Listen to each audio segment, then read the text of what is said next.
Good morning बच्चों, आपका फिर से स्वागत है आप ही के चैनल ब्रेन बिल्डर्स में। बच्चों, आज का टॉपिक मैंने लिया है सॉइल। और सॉइल के बारे में सभी जानते हैं कि सॉइल क्या है। सॉइल जो भी आप मिट्टी देखते हो जिस पर हमारा अर्थ है, तो उस मिट्टी पार्टिकल्स को, जो कि रॉक्स के स्मॉल पीसेस को बार बार विंड, वाटर एंड एनिमल के थ्रू जो ब्रेक डाउन हो जाता है, जिसको वेदरिंग बोलते हैं, तो उससे हमारे सॉइल का फॉर्मेशन होता है। ठीक है, तो सॉइल क्यों जरूरी है, सबसे पहले वो जानते हैं। सॉइल सॉइल का इम्पोर्टेंस देखिए। सबसे पहले इम्पोर्टेंस ऑफ सॉइल के बारे में जानते हैं कि सॉइल का क्या इम्पोर्टेंस है। सॉइल का सबसे पहला इम्पोर्टेंस है बच्चों कि वो बहुत सारे लिविंग ऑर्गेनिज्म को शेल्टर देता है। ठीक है, जिसमें बहुत सारे छोटे छोटे माइक्रो ऑर्गेनिज्म मिट्टी के अंदर रहते हैं। तो इस तरह से वो शेल्टर का काम किया।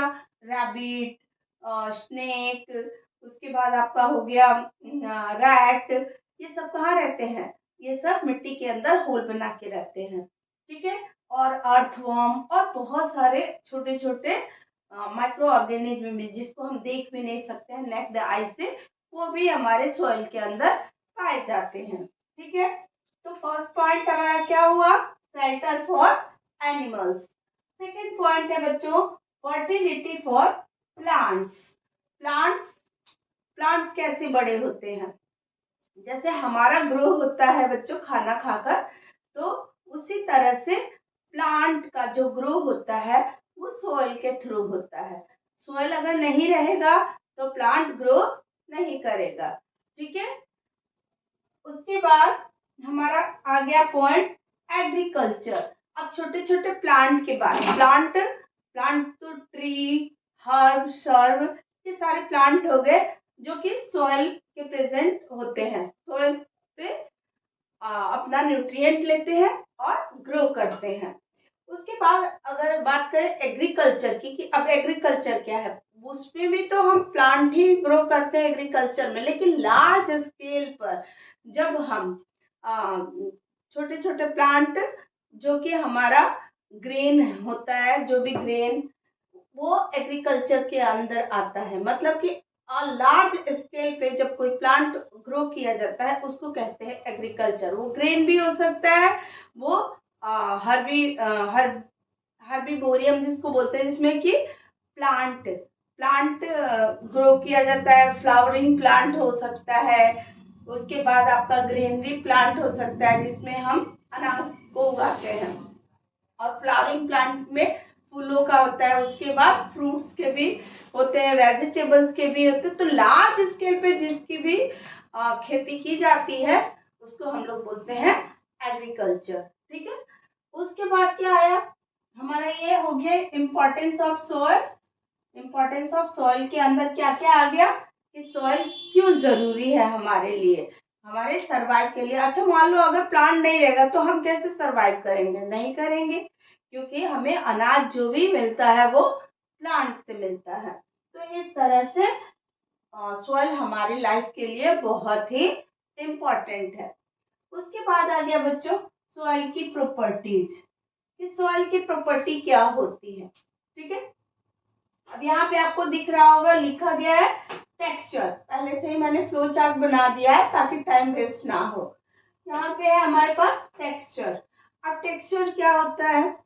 टेक्सचर जैसे मिट्टी लोगे, मिट्टी के टाइप्स होते हैं, डिफरेंट डिफरेंट टाइप्स होते हैं। कुछ मिट्टियाँ चिकनी होती है, ठीक है, क्ले सॉइल होता है, सैंडी सॉइल होता है, तो उसी को टेक्सचर बोलते हैं। अगर रफ कि उसको छूने से वो कैसा फील होता है, उसको बोलते हैं टेक्सचर। ठीक है, जैसे आप डेजर्ट एरिया में जाओगे तो वहाँ सैंडी सॉइल पाया जाता है, और जो हमारे रिवर बैंक के किनारे होते हैं वो भी सैंडी सॉइल में ही आते हैं। उसके बाद जो एग्रीकल्चर लैंड होते हैं वो हमारा क्ले सॉइल होता है। उसके बाद बात करते हैं कलर्स की, कि प्रॉपर्टी जो है सॉइल की प्रॉपर्टी में आ गया टेक्सचर। उसके बाद है कलर, वो डिफरेंट डिफरेंट टाइप के कलर भी होते हैं। येलो कलर भी होता है, उसके बाद रेड कलर का भी सॉइल होता है। ठीक है, तो कलर जो होते हैं सॉइल के वो भी डिफरेंट होते हैं, ग्रे कलर भी होता है। ठीक है, उसके बाद है आया पोर स्पेस। ये पोर स्पेस क्या है?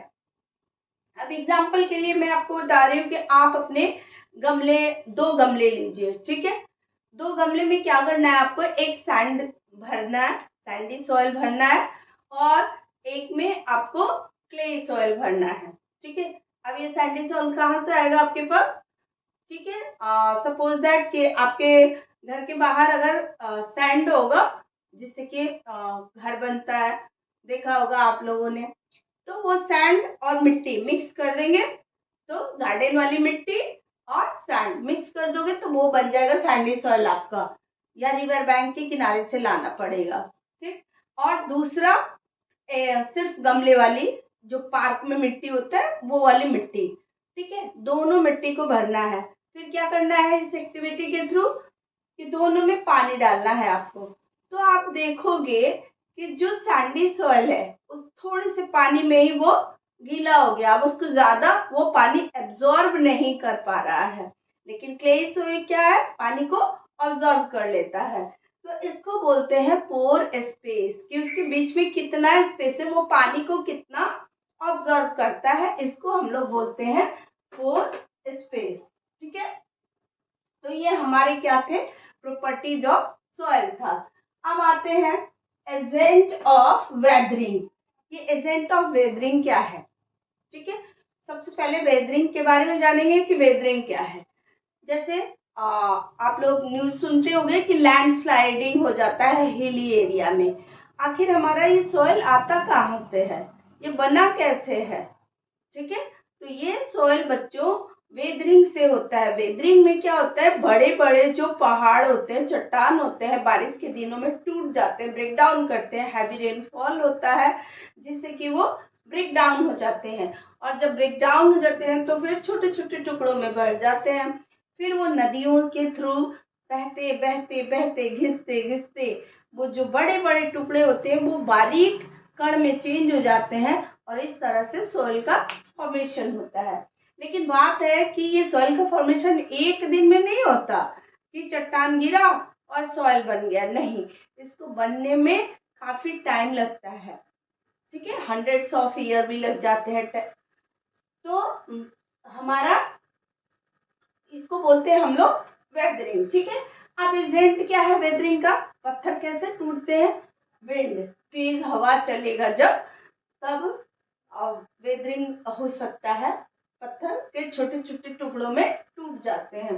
उसके बाद वाटर, हैवी रेनफॉल, जब बारिश होगी, हैवी रेनफॉल होगा, उस दौरान भी जो बड़े बड़े चट्टान है वो ब्रेक डाउन हो जाते हैं, छोटे छोटे टुकड़ों में बढ़ जाते हैं। हिली एरिया में ज्यादा लैंडस्लाइडिंग होती रहती है जब बारिश ज्यादा होता है। तो उसके बाद है लिविंग ऑर्गेनिज्म, जानवरों की वजह से भी हमारा वेदरिंग होता है। ठीक है, मतलब कि रॉक छोटे छोटे टुकड़ों में गिर जा, बारीक कणों में चेंज हो जाते हैं, जिसको हम लोग बोलते हैं एजेंट ऑफ वेदरिंग। तो अब आपको पता चल गया कि एजेंट ऑफ वेदरिंग में क्या क्या आ रहा है, wet, water and living organism. ठीक है, तो ये हमारा सोइल का फ्लो चार्ट था। तो बच्चों अब लेयर ऑफ और सॉइल की बात की है। ठीक है, अभी आप लोगों को सॉइल का इम्पोर्टेंस आप लोगों ने जाना, सॉइल की प्रॉपर्टी जाना, वेदरिंग एजेंट जाना। अब हम चलते हैं कि सॉइल के कितने लेयर होते हैं। बच्चों से सॉइल के 3 लेयर होते हैं। सबसे पहले ए लेयर, ए होरिजोन जिसको बोलते हैं, B horizon and C horizon. 3 horizon में हम सॉइल को डिवाइड करते हैं। ए होरिजोन को हम लोग बोलते हैं बच्चों टॉप सॉइल। क्या बोलते हैं? Top soil. ठीक है, उसके बाद बी होरिजोन की बारी आई। बी होरिजोन को हम लोग बोलते हैं सब सॉइल। क्या बोलते हैं? सब सॉइल। सब सॉइल। एंड उसके बाद है बच्चों लास्ट में जो सी होरिजोन है उसको हम लोग बोलते हैं बेडरॉक। बेडरॉक, ठीक है। तो अब टॉप सॉइल, ये टॉप सॉइल क्या है?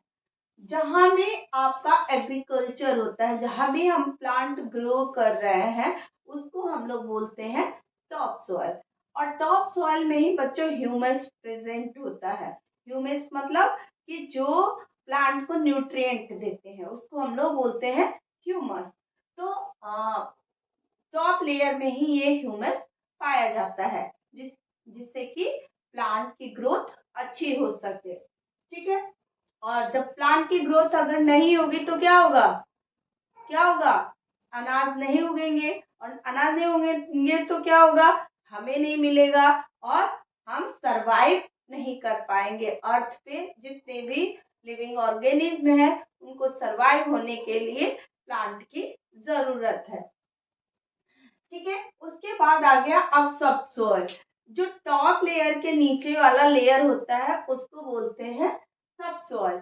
यहाँ छोटे छोटे रॉक्स पाए जाते हैं और वहां तक रूट, प्लांट्स के रूट पहुंचते हैं, ठीक है। और सबसे लास्ट लेयर जो है हमारे सोइल का वो है बेडरॉक। वहां बड़े बड़े पत्थर पाए जाते हैं, ठीक है। और वहां पे कोई मिट्टी नहीं होती है, मतलब ह्यूमस नहीं होता है, मिट्टी ही होता है लेकिन वो रॉक पार्टिकल्स बड़े बड़े वाले ज्यादा होते हैं, ठीक है।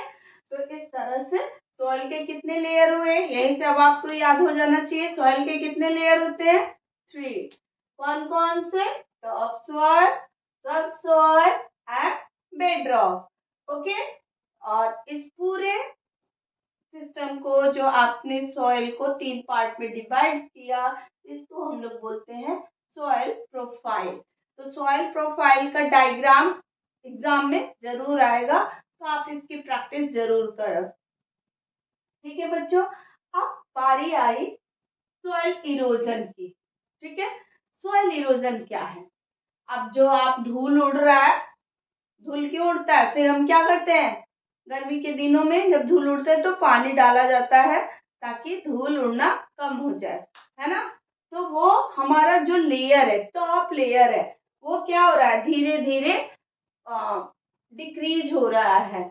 और ऐसा नेशनल लेवल पे, इंटरनेशनल लेवल पे रिपोर्ट आया है कि 1000 मिलियन हेक्टेयर जो लेयर है हमारा टॉप लेयर वो खत्म हो रहा है, जिससे क्या हो जाएगा? फर्टिलिटी कम हो जाएगी। मतलब कि अनाज, जो भी ग्रीनरी है वो कम उगेंगे और जमीनें बंजर हो जाएंगी। टॉप सॉइल का ह्यूमस लेयर जो है वो खत्म होते जा रहा है। इसको बचाने के लिए गवर्नमेंट बहुत सारे उपाय सोच रही है। तो सॉइल इरोजन है क्या? मिट्टी का जो लेयर है वो कटाव को, जो कट जा रहा है उसको हम लोग बोलते हैं सॉइल इरोजन।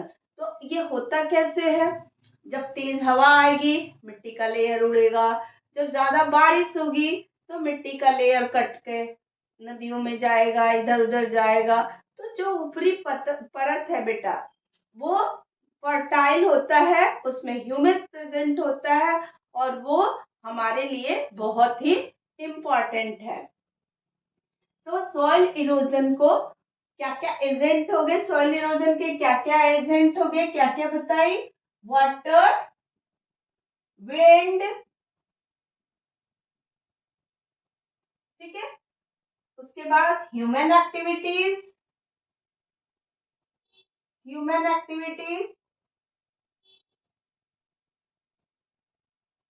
और क्या आएगा?